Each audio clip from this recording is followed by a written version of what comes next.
Good day, good afternoon, or good night sa inyo. Ang pag-uusapan natin ngayon ay patungkol pa rin sa fingerprint. Pero quick recap lang, patungkol sa napag-aralan natin nung last na tungkol kay Professor Marcelo Malpighi ng Italy. Ayan, siya yung naka-analyze sa fingerprint noong taong 1686 at siya rin ang naka-analyze yung mga patungkol sa iba't ibang common patterns kagaya ng arches, ridges, mga ganyan, whirls, loops, tsaka iba pa. At ngayon, syempre, pag-uusapan natin ay patungkol sa Automated Fingerprint Identification System or AFIS. Ano nga ba ang AFIS? Ito, basahin ko. The very first AFIS was created in 1974 by Federal Bureau of Investigation or FBI. It only contained the so-called minutiae or the most important points of a fingerprint because it would be too expensive to store whole images. Ayun, sabi dito na ang AFIS ay nalikha siya noong 1974 ng Federal Bureau of Investigation or FBI. At sinasabi dito na ang pinaka-importante o uniqueness ng isang fingerprint ang nilalaman ng AFIS dahil parang kalat na lang or nakakadagdag na lang kung itatabi pa yung buong copy ng fingerprint. Syempre, at dyan din papasok yung mga pinag-aralan natin na patungkol sa mga bifurcation, island, ridges, mga core, ganyan, tsaka iba pa. At susunod na tanong naman, o pangalawang tanong, how it works? Ayan, syempre, sabi dito,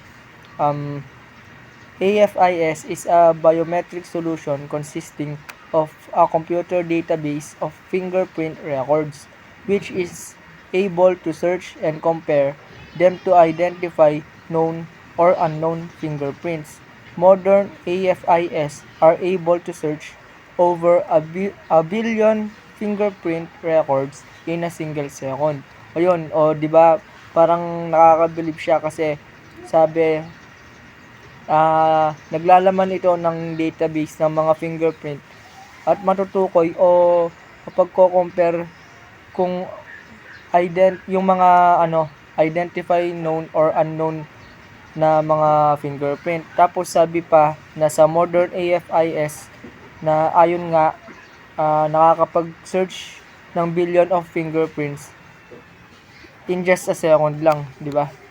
Tapos susunod naman ay kung sino or sino-sino yung mga gumagamit nito o ng mga gumagamit ng AFIS or ito, Automated Fingerprint Identification System are primarily used by law enforcement agencies for criminal identification purposes, the most important of which is the identification of a person suspected of committing a crime or linking a suspect to other unsolved crimes. Ayun.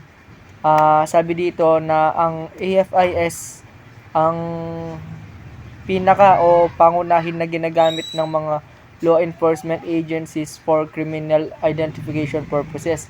At nakakatulong ito sabi dito nakakatulong ito sa pag-identify sa suspect o kung may kinalaman pa yung suspect na yon sa mga unsolved crimes.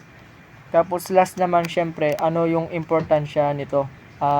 The ability of AFIS to search hundreds of millions of records in seconds greatly reduces time spent by the police when searching for identities of suspects, criminals, victims, or unknown people. AFIS is also able to assess the quality of the match, decreasing possible errors and mistakes. Ayun, syempre nga naman, ang importansya nito ay yung ability niya to search ng hundreds of millions ng record in just a second. Syempre, nakakatulong nga naman yun na malesen yung may spend na time ng mga kapulisan sa paghalongkat ng mga identities ng mga suspect, criminals, victims, mga ganyan. Tapos importante din na naitutulong nito yung quality. Yung quality ng pag-match para ma-identify niya at binabawasan niya yung posibleng pagkakamali sa mga magiging resulta ng pagmamatch niya ng mga fingerprints. Ganun. At syempre, ayun lang sa ngayon. At saka, bago ko tapusin, comment kayo sa baba kung ano pa yung gusto nyong, kung may natutunan ba kayo, at saka syempre kung ano pa yung gusto nyong pag-usapan natin sa susunod na patungkol sa fingerprint o sa iba pa. Yun lamang.